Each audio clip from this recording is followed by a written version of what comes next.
small government, right? He was a Democrat Republican, and he defeats his president, John Adams, in the election of 1800, pretty embarrassingly for Adams, who finished as a real distant third.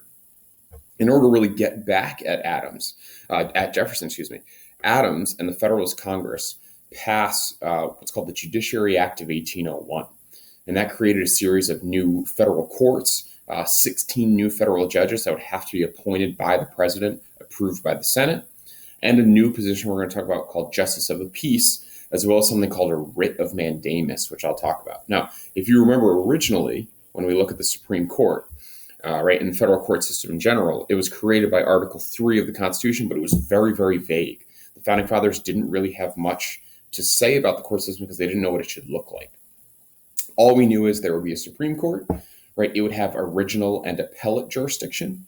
Remember, original really doesn't happen much at all nowadays. Really, the only way that a case gets before the Supreme Court is through what's called appellate jurisdiction, right? You have to work your way up from the district courts, which you see in green, up to the courts of appeal, which are over some constitutional issue.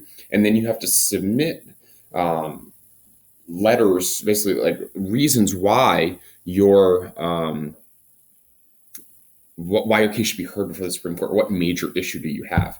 And that's really going to start to emerge during Jefferson's administration, although he's not particularly happy about it, as we'll see. So you have that was all created by the Judicial Act of 1789, which really organized the court, established the Supreme Court, and kind of put that process into play. On the last day of his term, John Adams fills those 16 federal judgeships that were created by that law, the Judiciary Act of 1801. And he appoints them all with very partisan, very Federalist, very anti-Jefferson judges, right? They're called the Midnight Judges because they're literally done all on the last day of his presidency. And one of them is John Marshall. John Marshall is going to be the Chief Justice of the Supreme Court, and he's actually the Secretary of State in Adams' cabinet. So he is responsible for passing out all of those judgeships to make sure that everyone gets their new position. Unfortunately, March 4th, 1801 comes around and he doesn't pass out all of the judgeships. And this is where we start to get into a problem. On March 4th, 1801, Marshall becomes the Chief Justice. He then gets a very, very important case, probably I would argue, and most constitutional scholars argue, is the most important Supreme Court case ever, because it really started to define the role of the court. And what happens is, if we backtrack a little bit, John Adams appointed one of those Justice of the Peace positions to a guy named William Marbury. And he was basically going to be a local federal magistrate in Washington, D.C. He, however, does not get his appointment in time because, remember, Marshall's term runs out as Secretary of State. So it then falls to Jefferson's Secretary of State, who is James Madison, to pass them all out. Now, of course, Jefferson is pissed that all these Federalists have been appointed, so he refuses, and he tells Madison, no, don't hand out the judgeships. Marbury doesn't get his job. We're going to move on and appoint our own people instead. Marbury's pissed because he was granted and promised legally a federal judgeship. So he sues and asks the Supreme Court to issue a writ of mandamus. Now, this was part of the Judiciary Act of 1801, which compelled the federal government to enforce some kind of statute, right? So what it can do is I can ask the Supreme Court to make the federal government give me my job in the case of William Marbury. Now, this is not in the Constitution. This is the most important part of all this. This is not a power granted in the Constitution. We talked about what it can and can't do. So Congress gave the Supreme Court this brand new power to enforce laws, which we know is not its job. So Marbury sues, and we get the famous court case of Marbury versus Madison. There were only 4 judges on the Supreme Court at the time, and it's a unanimous decision in favor of James Madison, which you might not think, but we're going to break down the reasons why. Right? There are really 3 important questions you have to ask here. Is the Supreme Court, first off, even allowed to hear this case? Right? That's an obvious question they should have to ask. Yes, the Judiciary Act of 1801 says if you want a writ of mandamus, You come before us and we give it to you. Okay, so yes, definitely. 2, does Marbury deserve his job? Was he legally appointed to that position? Yes. He was appointed by the president. He was approved by the Senate, just like the Constitution says. The third question, though, is what really is the undoing for William Marbury. And that is, does the Supreme Court have the power to order someone to do something and enforce it? And the answer clearly is no, right? We know that the power of law enforcement is up to the executive branch only. The Supreme Court's responsibility is to interpret laws and see if they're constitutional or not. So what they actually do is say, look, William, we'd love to give you your job. And don't forget, John Marshall is the one telling him, I can't do this, despite how much you know he wants to as a Federalist. And he says, I can't give you that job because it's not within my power to do so. And what he does is he declares the Judiciary Act of 1789 unconstitutional. And it says this has included something that is not in the Constitution that the Founding Fathers did not want. So I am saying this law no longer is valid. And what the Supreme Court gives itself is a brand new power, and that's called judicial review, right? And that's the idea that the Supreme Court can review a law from Congress, an act of the president, and deem it unconstitutional. And Marshall famously said, it is emphatically the province and duty of the judicial department to say what the law is, right? Our job is not to enforce the law. It's to say what is and what is not the law. And this Supreme Court case establishes, this is the most important part of the precedent of judicial review. And henceforth, the Supreme Court can make decisions on things like abortion, like gun control, like legalization of marijuana, which will eventually come up, segregation and desegregation of schools, because it has the right, in its view, to interpret laws to make sure they're constitutional. That's why Marbury versus Madison is so incredibly important. Now, that didn't really have much to do with Jefferson. It really happened during his administration. But one active role that Jefferson does take is chief diplomat. And that is with the very famous Louisiana Purchase, which really breaks from the Jeffersonian ideals of small government and limited spending. Right. So what happens is the French take over the lands west of Mississippi when Napoleon defeats the Spanish. And you can see on this map here, right, everything that was in the green here was newly become French land. And they were actually seizing American soldiers that were passing through, traders, that were passing through New Orleans. New Orleans is the mouth of the Mississippi, huge for trade in the area. And really to antagonize the Americans, Napoleon ordered the capture of these soldiers.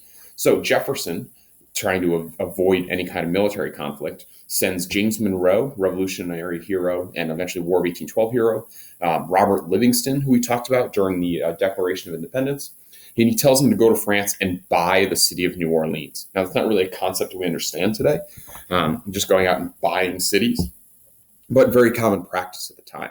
And they were willing to pay no more than $10 million. That's what Jefferson said. Now, Napoleon really isn't interested in selling. He has very future ideas of claiming North America for his own. But really, once he sees there's a massive slave revolt in Haiti led by a guy named Toussaint Louverture, and the defeats that he's experiencing in Europe, he decides, whatever, I'm done with North America. Let's sell all of Louisiana to the Americans. And he says, I'll sell it to you for $15 million. Now, that's all of Louisiana. Remember, if you follow the cursor, this small city was going to be $10 million. We get all of this green area here for $15 million, about 44 cents an acre. Monroe doesn't even ask. He says, yeah, done. We'll do it. Absolutely. And they make a deal, make a treaty with Napoleon to buy all that land. And it's what's known as the Louisiana Purchase. Now, Jefferson is really, really conflicted here, right? The question is, can we do this? Going back to that question over constitutionality, does the Constitution give the president the power to buy land from another country? Well, there's two ways you can look at this, right? There's the loose and strict construction that we talked about with Hamilton, what we call implied powers and enumerated powers, right? Implied powers. It does say the president can negotiate with foreign countries. It does specifically say that. It doesn't say what you negotiate for, but buying of land makes sense, right? Now, from an enumerator, from a strict perspective, nothing specifically says the president can do this. But Jefferson, who had been a strict constructionist for this whole time, really changes his views on the idea and says, you know what, it's totally fine. We can do this one time only, right? And he changes his views and gets the Senate to ratify a treaty purchasing Louisiana. Now, whether it was constitutional or not is really irrelevant because it happened. Now, the positive of this, right, if you look back, we're going to double the size of the country, right? Massive amount of territory that we're going to get. The negative, though, is we almost double the national debt, which, if you remember, was a goal of Jefferson's to eliminate. So really very much an anti-Jeffersonian idea here, right? To explore this territory, he sends the now very famous Lewis and Clark, right? Meriwether Lewis, who was his personal secretary, and a map maker, William Clark. They're given $2,500 to fund the expedition. And, they had a couple jobs. Those, first off, find a way to get to the Pacific Ocean, determine what Native American groups live in this area and establish relations with them, and then what resources are in the area, right? And you can see, if you follow the red line, they leave from St. Louis very famously, get all the way to Washington State, and then double all the way back and bring a lot of really important information on the area to Jefferson and his administration. One of the big negatives is the Burr conspiracy. It's something that we're not really going to talk a whole lot about. You're certainly more than welcome to read the slides if you would like. But really the undoing of Aaron Burr in his failure as a vice president, in his killing of Alexander Hamilton, and his attempted act of treason to sell Louisiana to the British, which is really very, very infamous. Not something I'm going to quiz you on, but definitely something if you're interested to read up on. Now, if we look at really the end of Jefferson's administration, really Louisiana Purchase is the high point, and after that, it's all negative. Because what's going on is France and England, are in the midst of the Napoleonic Wars, and America loves this because they're funding both sides, right? They have an opportunity to double their trade goods with both countries who terribly need resources for this war. But really, to hurt the French and really to show the Americans what side they should be on, the British passed what are called the Orders in Council. And they blockade continental ports, and they barred any vessels from going through unless they had been stopped by the English and duties had been paid. It also instituted a policy called impressment. And this is one of your vocab words.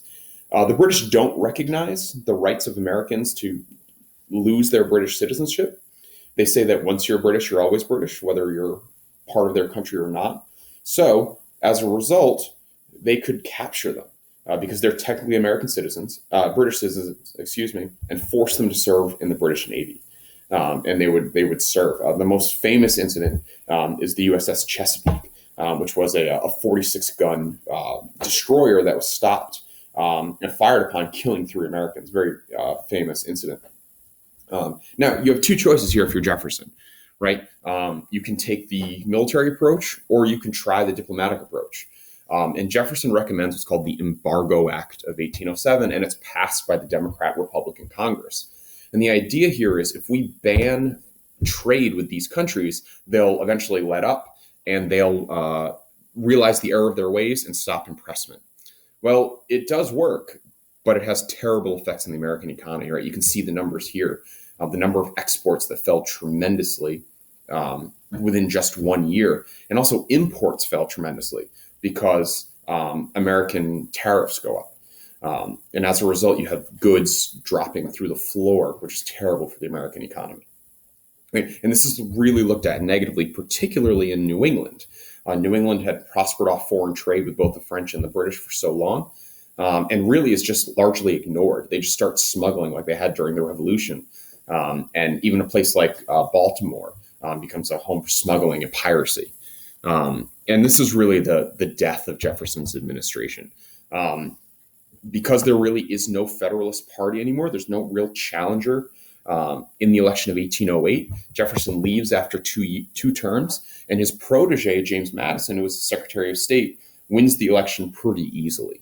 And Jefferson returns to Monticello, really looked at, again, like I said, real negatively for his presidency.